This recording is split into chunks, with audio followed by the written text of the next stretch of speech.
Hey guys, welcome to Stacking the Shelves for the week preceding, what is it? It's like February 12th, I think. I can't see my calendar from here. Maybe it's the 13th. February 13th. I can't add. I did get quite a few books this week, but you'll see some of them are for kind of a unique reason. One of them I got for review, one I swapped through paperback swap, and then the other 5 I bought. I'll start with the review one. The first one I got for review is something a little different for me. It's The Land of Big Numbers by T.Ping Chen.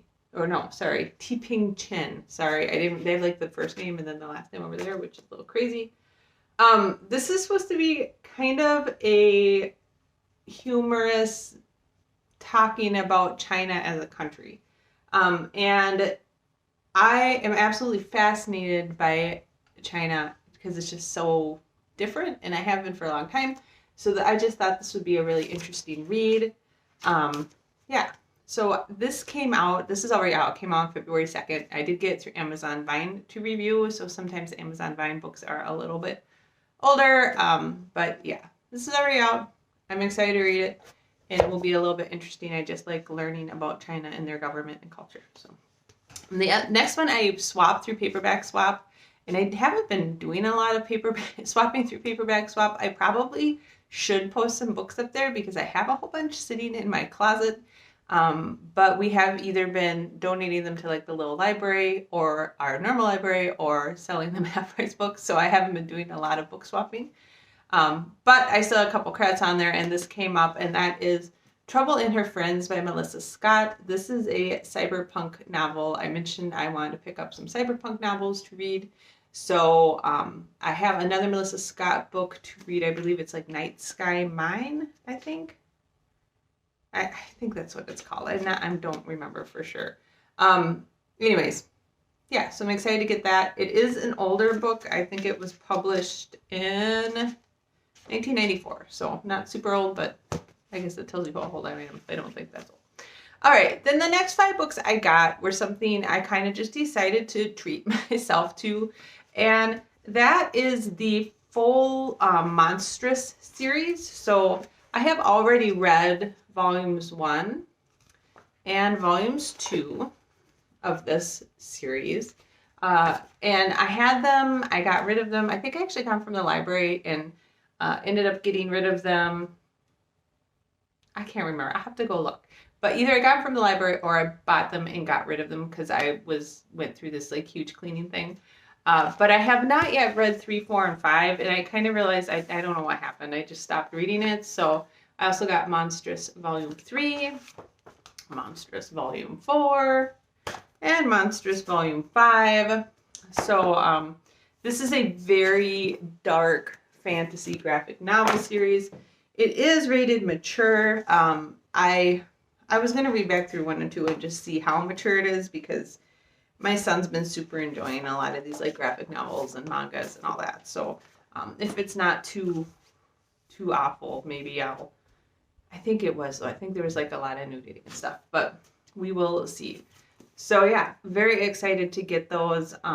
It just during this pandemic, I used to have a number of bookshelves throughout the house. Now I really only have this one back here. I do have a little armoire in our bedroom where I keep the books that I need to read, but there's only like maybe 6 or 7 books in there.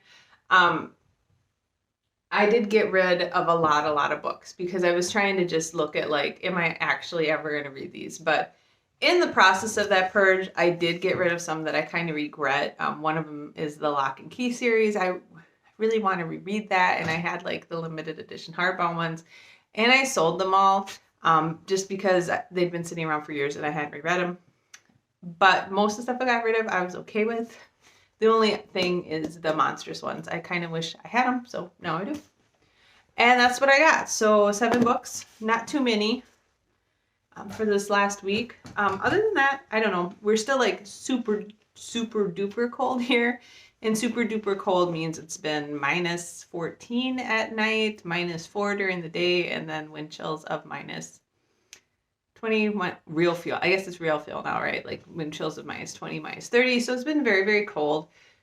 which kind of sucks because we were going on like a 4 or 5 mile walk every day, and we stopped doing that because it's really, really cold. Like sometimes we'll still go out and walk down to our Pokestop, which is about a block away, but sometimes we drive down there because it's just super cold.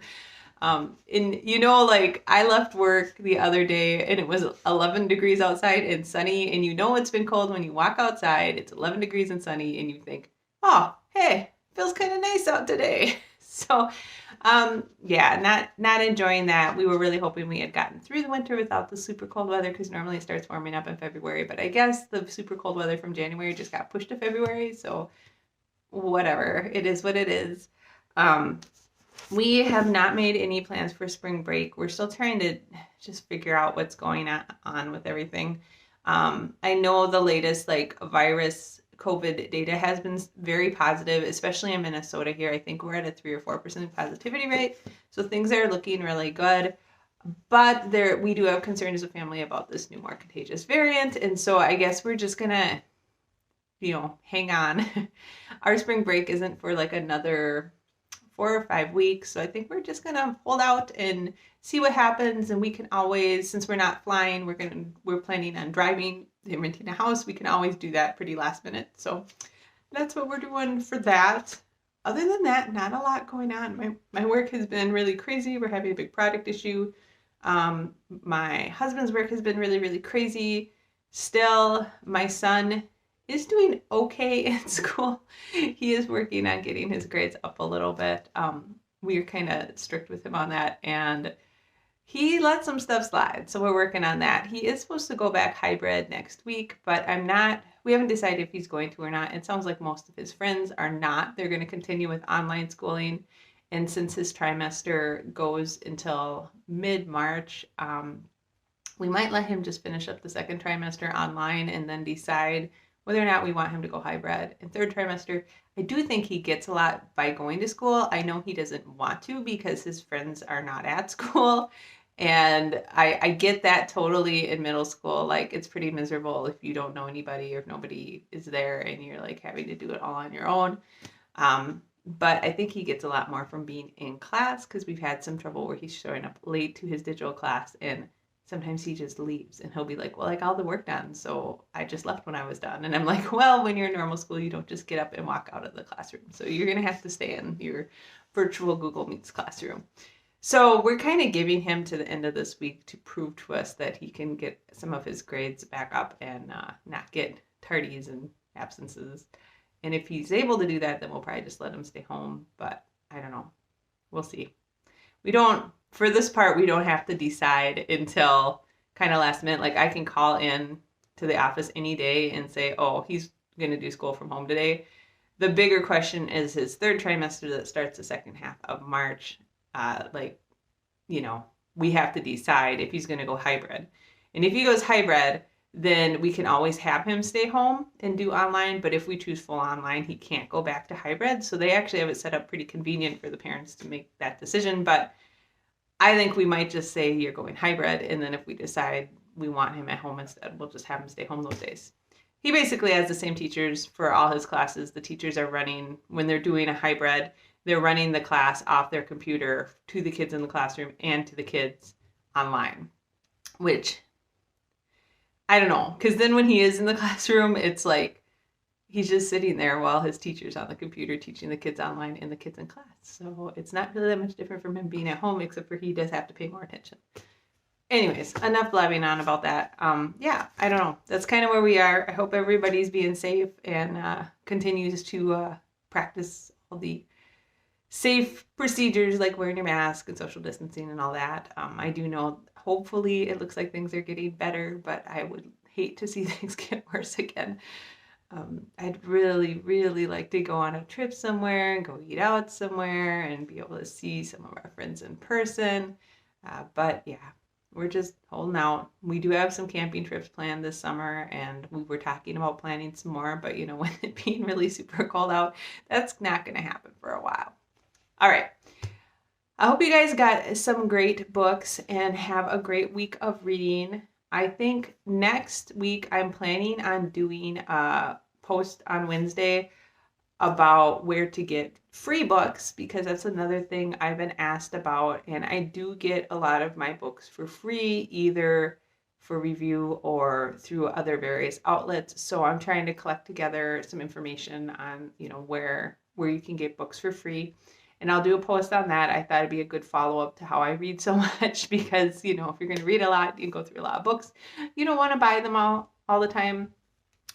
So that will be my Wednesday post. And then they'll probably be in our stack in the shelves. So I hope you guys have a great week reading, and I will talk to you on Wednesday. Bye.